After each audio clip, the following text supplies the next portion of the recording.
Hey guys, this is Miriam at High Life Auto. I am out doing a video test drive on a 2009 Dodge Journey. If you've never been on video test drives before, the way it works, I drive the vehicle on video and I tell you what I see, hear, think, smell, and feel to give you the best indication of being in the driver's seat without actually being in the driver's seat. I'm not a mechanic. This is not meant to be a 182-point inspection. Rather, it's meant to be a sneak peek into how the vehicle drives and any potential issues I notice as we're going along. So, we'll take a look around the vehicle, we'll take a look under the hood, and then we'll go for a drive. And I don't know a whole lot about this, so we're pretty much going to find out everything along the way, with a couple exceptions of what the auction told me. So here we go. All right, we've had just a few of these, not very many, but they've all been pretty decent. They're not anything special, but they seem to be all right when we get them. It's not the prettiest one because, we've got a little bit of rust here. You'll notice as we go around, we've got a couple of body pieces that are kind of loose. I haven't even looked to see why they're loose, if they can be popped back in. So I might kind of tinker with that a little bit, but you can see the rear bumper is just a little bit loose. Tires are, rear tires are probably about 35%. And then the front tires are probably about 30%. And you can see the front bumper is also just a little bit loose on this side. So part of that, the only history I was given is that it was rebuilt in 2025. And not necessarily, when I say rebuilt, I don't necessarily mean that it was rebuilt, from the bottom up or whatever. It just means that it has a rebuilt title in 2025. So an insurance company, it got into some kind of accident at some point, and an insurance company totaled it out and sold it to a rebuilder, and a rebuilder rebuilt it. They fixed the things that needed to be fixed and had it inspected by a DOT at an inspection station, and the DOT officer passed it, and then it had a rebuilt title. They will always have a rebuilt title, but in order for it to have passed from a salvage title to a rebuilt title, that means that it did pass inspection. So whatever was necessary to be fixed was fixed, and that's all the history I have, and all I know is it was last year. So that might be part of the loose bumper things, and I don't know. But it doesn't look that bad. Doesn't look like it was really that much of an accident. But interior, it's just cloth. It looks like it's been detailed, but there are a couple little, there's like a little rip over there.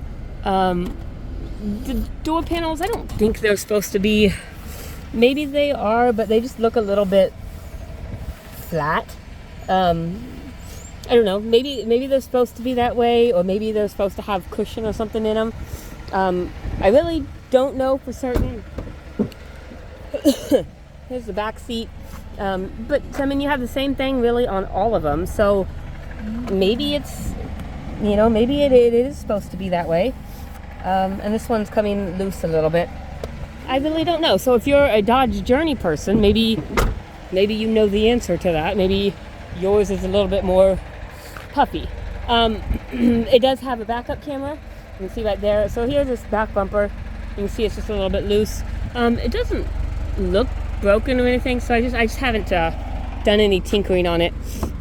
Here's the back, and this handle is a little bit sticky, so you just got to push it back into place so that it relatches. Not a third row seat, it is just storage. There's your tire under there, so you've got all kinds of storage room for dead bodies or whatever you wanted to put down there. But then just to make sure that's latched, you just got to stick that handle back. It's just a little bit sticky. On this side, you've got the same rust on the wheel well, but other than that, it's pretty decent. No other major dents, dings, or really anything.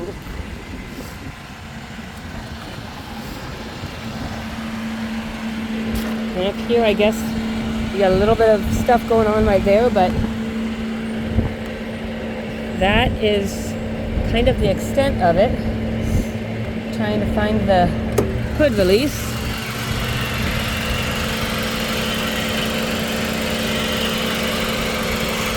To me, the motor looks really tiny in this cavity. but it's in there and it looks like it's doing what it's supposed to be doing.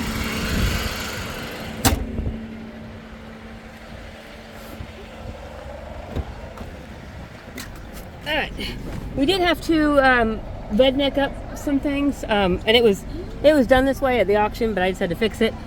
So the brake, the emergency brake, whatever, supposed to hold it up, it doesn't hold up. So it just falls down, which makes the brake light come on. So it's being held up with zip ties. I suppose if you needed the emergency brake, I've got a light that says the gate's open, but I don't think it is, but we're just going to check. I suppose if you needed the emergency brake, you could, kick it down and it would break the zip ties. I don't know for certain. It was done that way, and I just tightened up the zip ties. But you also probably saw that we have a DVD player, and it does work. I've got my Lion King DVD in there. So that does work. I'm going to stop that, and we're going to check our radio, which also works. Kind of seems like a weird place to put it. This seems like it should be reversed, but everybody does their own thing. Looks like the screen may not work, but maybe it's not supposed to be a touch screen. No, it is.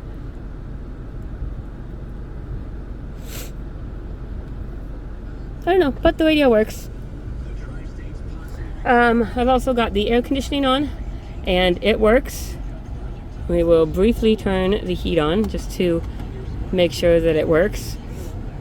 And it works. So we're going to turn the air conditioning back on because it rained today and it got really muggy really quick. I'm going to turn that off.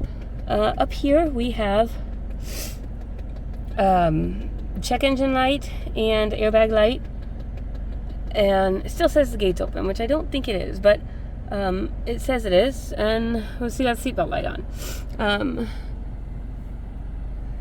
And then I noticed when I was trying to do this, none of the window buttons work, and they feel they feel like they're, the back two feel like they're okay, but the front two feel like they're broken.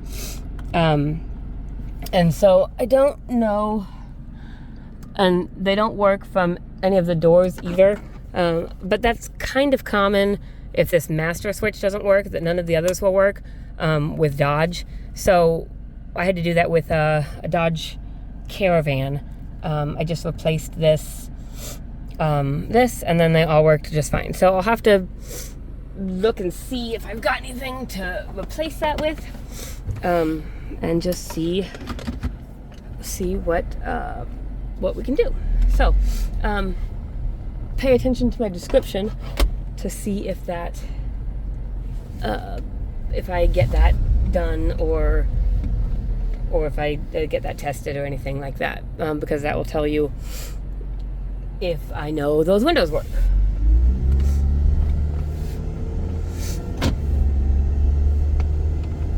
Alright, it still says my gate's open. I don't think it is, or, well, I know it's not, because I did double shut it, but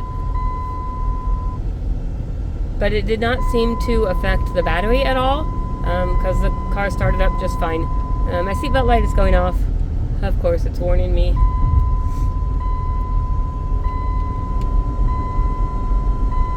But the car seems to be driving fine.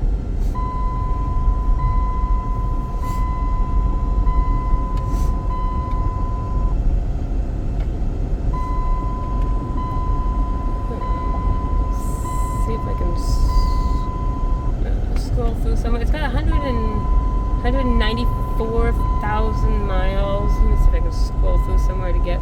There it is. 194,972 miles.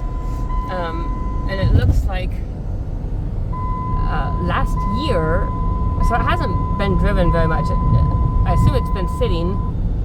It's not focusing in. I assume it's been sitting for quite a while, because at 191, 488, it was inspected by Riley Subaru, or the oil change was due, I think, at 191,488. But, or maybe it was done. I don't know how they do it. But they checked the tires and the battery and brakes and all of that, and it was good at that time. So I mean, it hasn't gone very far since that time. I don't know. Again, I don't know much about the history of the accident or really anything. I just know that something happened in 2025, and so then I got it just recently. So, but driving it seems to drive pretty smooth. I don't hear any suspension noise. The brakes are pretty decent. I'm gonna try and brake again because there seemed to be a little bit of roughness, but it didn't feel like rotors or anything. So I'm just gonna try and do that again and just see if I feel it again, or see if it was possibly road stuff, because that happens too. It might be a little bit of vibration on the rotors, just kind of starting, and like I said, it could possibly be lack of driving too, because this has not been driven. I mean, it's been driven 3,000 miles over the last year. It has not been driven very much, but I would suggest getting the rotors probably turned would be my suggestion to start with, because it's not very bad at all. It's just kind of starting, a little bit of vibration. But we'll check our turn signals. Left turn signal works, right turn signal works, windshield wiper fluid works, and the wipers work. And we're going to turn the cruise on before we get to the hill. And see, I think we're cruising, right? Yep, cruise works. Cruising right about 50. So that works. So basically, runs and drives good. Has a little bit of body stuff. Has a branded title. Has an airbag light. I'm sure that's got something to do with whatever accident it was in. Has a check engine light. I'm gonna pull those once I get down this hill right here. But it also is a pretty decent vehicle for a family. Has a DVD player, which I don't know. I kind of have a love-hate relationship with DVD players.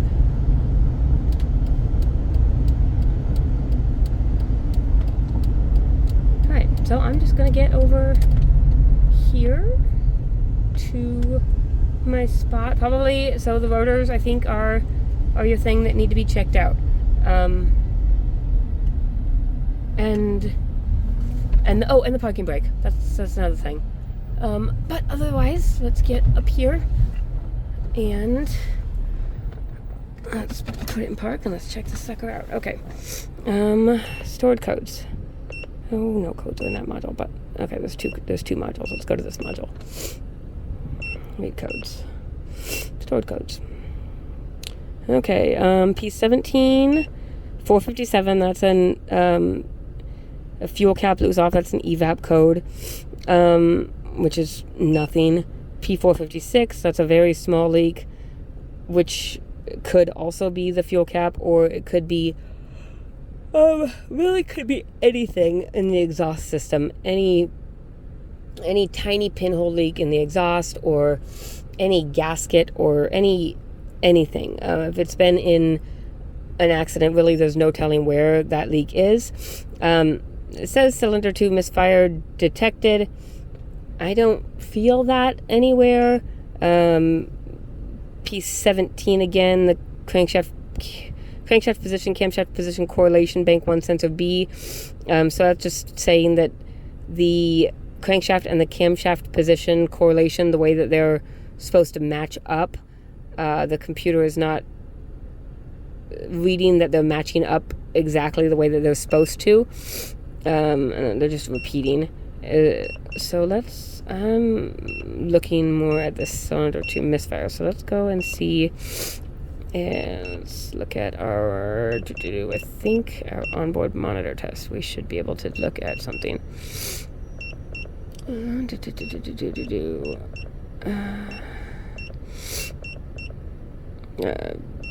See, this is a Dodge, which is a GM. Well, Chrysler probably.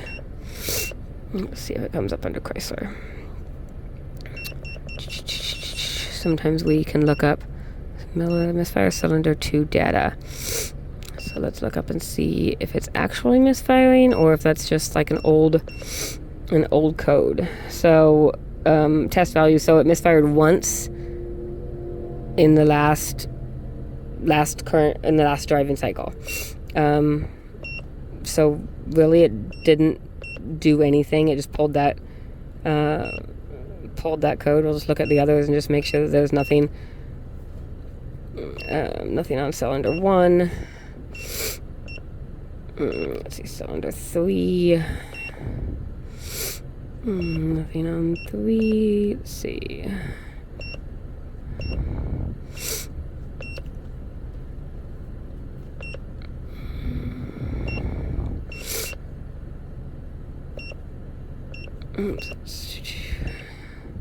Okay, so really nothing. It pulled one misfire on cylinder 2 and then pulled a code. So that's kind of silly. But that's really it. So take those for what you will. Do some research on your codes and see what's important. Do some research on Dodge journeys and find out what common problems are. But it seems to be running all right. It passed inspection last year. I don't know. See what you think and do what you want to do. If there's any changes, I'll mark them in the description once I get this uploaded. If you have any questions, my cell phone is 309-267-7200. Thanks, guys.